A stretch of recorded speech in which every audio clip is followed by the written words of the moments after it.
Okay, so we continue our way down the home stretch of Jonah chapter 4. By the way, there are grammar videos that I'm interspersing with these in my Udemy course. You can see the link to my Udemy course. It's very inexpensive, and it's got well over 15 hours of video all in one place with vocabulary too.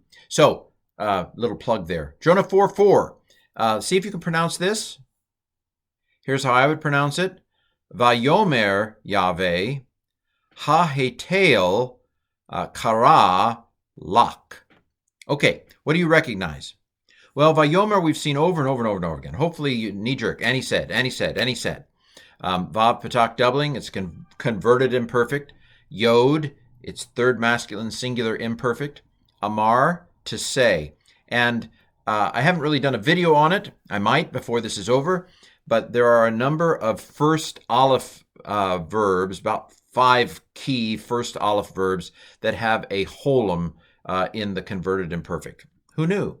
Well, actually in the imperfect. So that's one of the quirks of the first alephs. So, and he said, and the verb comes first. What's the subject? Well, the he here is Yahweh, or Adonai if you want to reverentially not say it.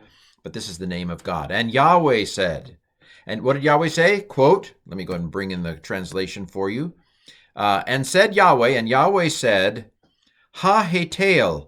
Now this is I think it's the first of this kind of a form that we've seen. And so in the Udemy course, my next video will be on infinitives, infinitive constructs and infinitive absolutes, at least in the base stem. I'll do a video on infinitives in the base stem next in the Udemy course. This is what's called an infinitive absolute. I've mentioned before there are 2 kinds of infinitives in Hebrew. The infinitive construct, which can have prepositions on the front and can have possessive suffixes on the end. So the infinitive construct can have stuff added to it. The infinitive absolute, as the word absolute suggests, tends to stand on its own. To dream the impossible dream, to fight. Anyway, here it is something like to do well. Now, the hey on the front is not a preposition, but the hey on the front is a question, the interrogative particle. So we've seen it before. It can have different vowels underneath it.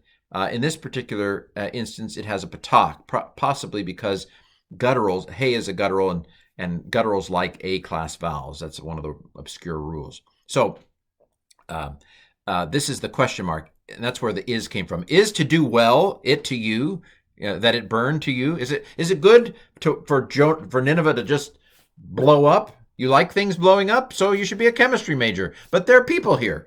And of course, I love, we're building up to the end of Jonah 4, where he says, there's a lot of cows here. Who wants to kill all those cows? Because we want hamburgers.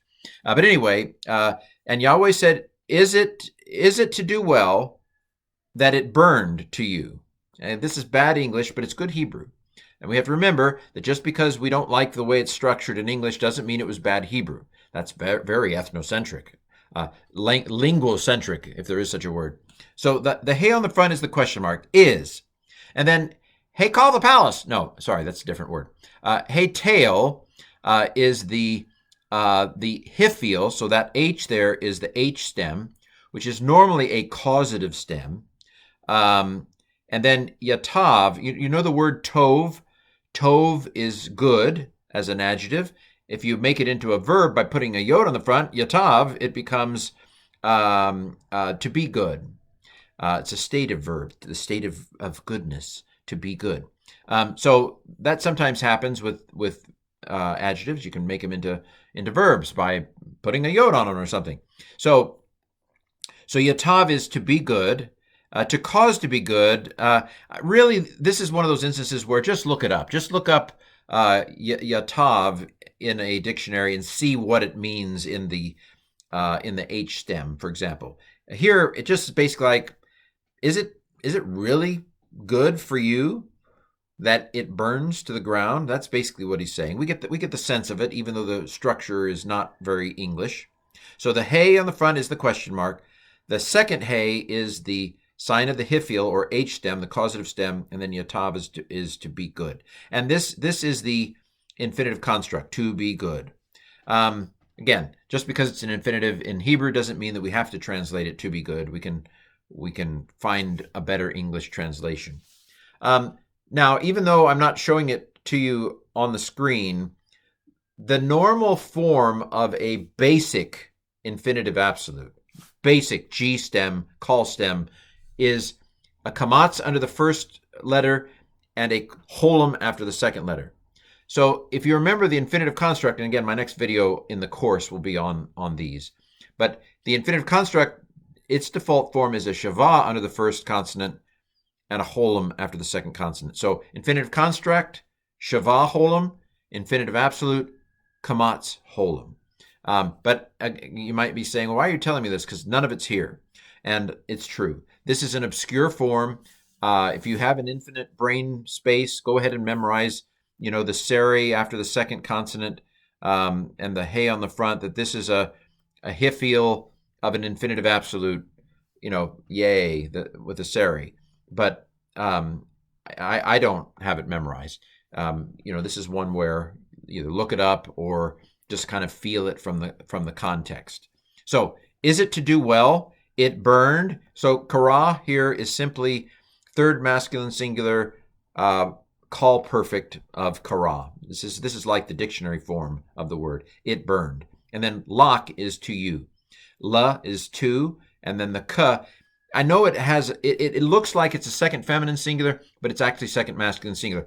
For some reason, when it's the last word of a sentence, sometimes, even though I want it to be laka, to you, masculine singular, it goes lak. I don't know why. It just does that sometimes. But from the context, he's talking to Jonah. Jonah has not had some sort of an operation. He's still masculine singular. So we know that this is second masculine singular, even though, it doesn't. It looks like a second feminine singular. Okay, so putting it all together, you thought this is a short verse. You can't take that long on it. Well, I am who I am. So this is, and Yahweh said, is to do well, it burned to you. And that's basically, is it really good, better for you for it to blow up? Really? You're that kind of a person, Jonah? Well, this has been Jonah 4:4.